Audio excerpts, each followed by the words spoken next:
সভাপতি ডক্টর জাহুল ইসলাম শাকিল এবং সম্মানিত মহাসচিব ডক্টর গোলাম সরওয়ার লিয়াকত হোসেন ভুইয়া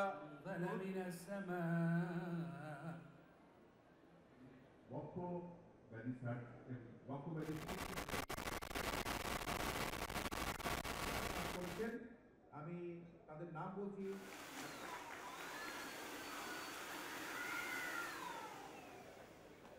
কাজ করেছেন আমি তাদের নাম বলছি।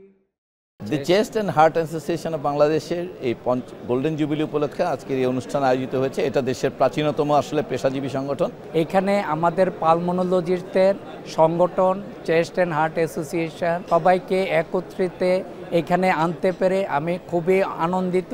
আমাদের রেসপিরেটরি ফিল্ডে অসামান্য অবদানের জন্য আমরা দুইজনকে লাইফ টাইম অ্যাচিভমেন্ট অ্যাওয়ার্ড দিব।